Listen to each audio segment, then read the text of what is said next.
Big ബോസിലെ family വീക്കിൽ പലതരത്തിലുള്ള വ്യത്യസ്തതകൾ ഓരോ ദിവസവും സംഭവിക്കാറുണ്ട്. കഴിഞ്ഞ ദിവസം സായിയുടെ ഭാര്യ അവിടെ വരുമ്പോൾ സായിയുടെ ഭാര്യയും തമ്മിലുള്ള സംസാരവും കരച്ചിലും അപ്പന്റെ ഇടപെടലും ഇതൊക്കെ നമ്മൾ കണ്ടതാണ്. എന്നാൽ ഇന്ന് മറ്റൊരു വ്യത്യസ്തതയുമായിട്ടാണ് സിജോയുടെ അപ്പൻ അവിടെ എത്തിയത്.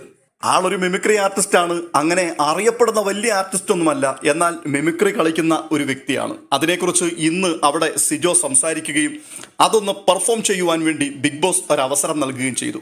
സിജോ ആദ്യം തന്നെ അപ്പനെ ഇൻട്രൊഡ്യൂസ് ചെയ്യുമ്പോൾ പറഞ്ഞൊരു കാര്യമുണ്ട്. അപ്പനും ഞാനും തമ്മിൽ നല്ല ടേംസിലല്ല, ഞങ്ങൾ തമ്മിൽ ഇങ്ങനെയൊന്നും ഇരുന്ന് സംസാരിക്കുകയോ കാര്യങ്ങൾ തുറന്ന് ചർച്ച ചെയ്യുകയോ ചെയ്തിട്ടില്ല. ഞാൻ മുമ്പും അതിനെക്കുറിച്ച് ഇവിടെ പറഞ്ഞിട്ടുള്ളതാണല്ലോ. എന്നാൽ അപ്പൻ സമൂഹത്തിൽ എല്ലാ ആൾക്കാർക്കും നല്ല വ്യക്തിയാണ്. ചുറ്റുപാടുകളിലുള്ള എല്ലാ കാര്യങ്ങളിലും, പ്രത്യേകിച്ച് പഞ്ചായത്തിൻ്റെ ഓരോരോ പരിപാടികളൊക്കെ വരുമ്പോൾ, കല്യാണം പോലുള്ള കാര്യങ്ങൾ വരുമ്പോഴൊക്കെ അതിനകത്ത് സജീവമായിട്ട് നിൽക്കുകയും പലതരത്തിലുള്ള ഫണ്ണുകൾ അവിടെ കൊണ്ടുവരികയും ചെയ്യും. എന്നാൽ ഞാൻ അവിടെ എങ്ങാനും എത്തുകയാണെന്നുണ്ടെങ്കിൽ എൻ്റെ സാന്നിധ്യത്തിൽ അപ്പൻ ആകെപ്പാടെ ഉൾവലിയുന്നത് ഞാൻ പലപ്പോഴും കണ്ടിട്ടുണ്ട്. അതുകൊണ്ട് തന്നെ ഞാൻ അവിടുന്ന് മാറിപ്പോകാറാണ് ചെയ്യുന്നത്.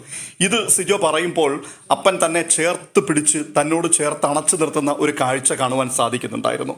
അതിനുശേഷം ബിഗ് ബോസ് തൻ്റെ ആ മിമിക്രി പെർഫോമൻസ് ഒന്ന് പുറത്തെടുക്കുവാൻ വേണ്ടി പറഞ്ഞു. വളരെ മനോഹരമായിട്ട് ചില ആൾക്കാരെ അദ്ദേഹം അനുകരിച്ചു. ഒന്നാമത് മലയാള സിനിമയിലെ അനശ്വരനായ ഉമ്മർ, ശോഭേ വാതിൽ തുറക്കൂ എന്നൊക്കെ പറയുന്ന ആ പ്രശസ്തമായ വാക്കുകൾ വെച്ചുകൊണ്ട് അദ്ദേഹം മിമിക്രി ചെയ്തു. പിന്നീട് നരേന്ദ്രപ്രസാദിനെയും പിന്നെ ബാലചന്ദ്ര മേനോന്റെയും ശബ്ദം അനുകരിച്ചു. അവസാനമായിട്ട് കേരള മുൻ മുഖ്യമന്ത്രി ഉമ്മൻചാണ്ടിയുടെയും AK ആന്റണിയുടെയും ശബ്ദം അനുകരിച്ചു.